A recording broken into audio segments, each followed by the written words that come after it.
musician from Finland, a guitar player.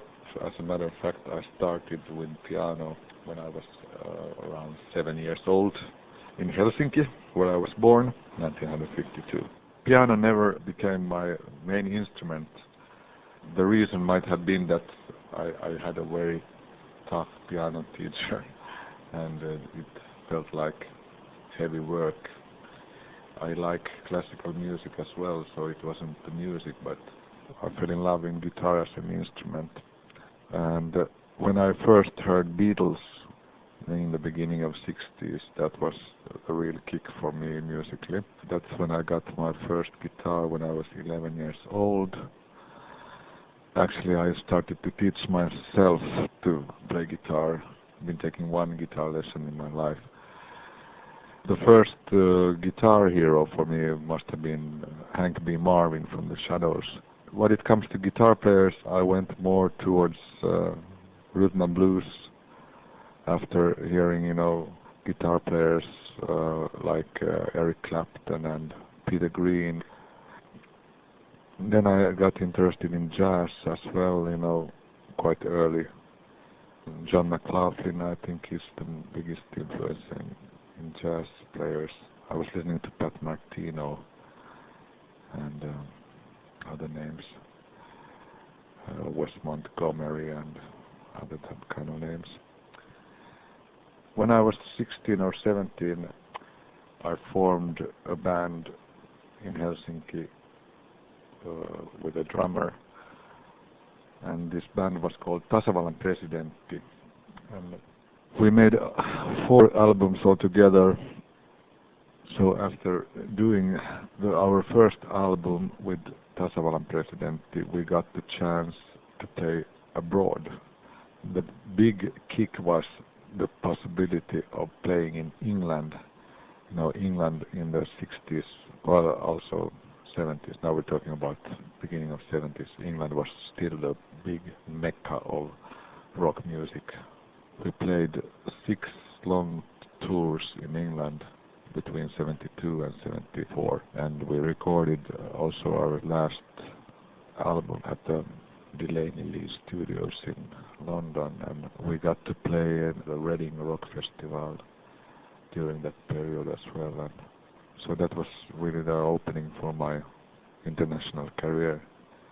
I just remember that Rod Stewart was playing there with the Small Faces, or Faces still, I think, and I just remember his Rolls Royce from the backstage area. Anyway, Tasavallan Presidentti stopped playing in the end of 74. And then I started my own career with Jukka Tolonen band. 77 was the first year with JTB, Jukka Tolonen band. That's when I started to work with the Swedish guitar player called Koste Apetrea.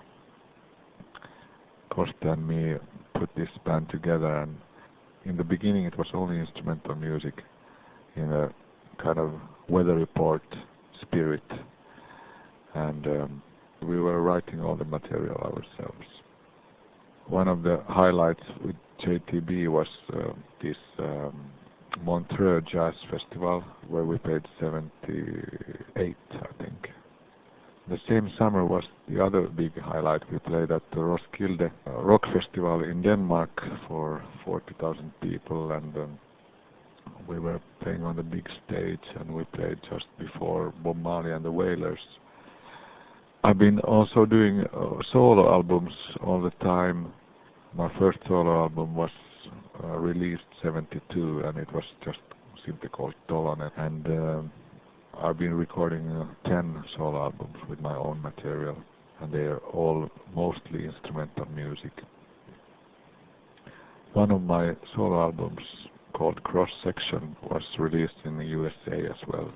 In the 80s, I've been playing a lot rhythm and blues with different bands. I'm musically very wide.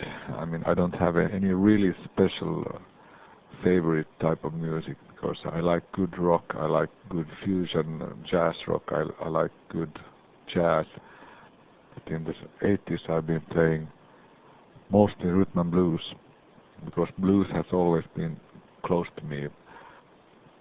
Maybe mostly because of after hearing Peter Green play with his old Fleetwood Mac 2 times in Helsinki in the 60s. So I've been featuring with, I could mention Bill's Boogie Band, Bill Erstrom's band that I was playing with in the 80s, 7-8 years. And I'm still playing with Ralph and the Big Bang from southern Sweden.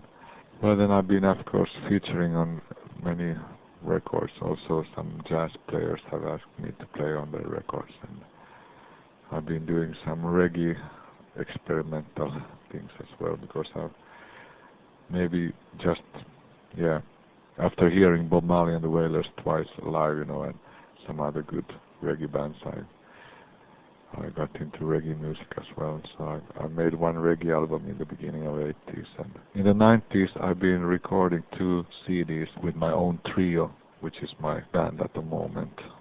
And the first one was called The Last Mohican. We made it around 4 years ago, and the second one came out last year, 97, and it's called Big Time.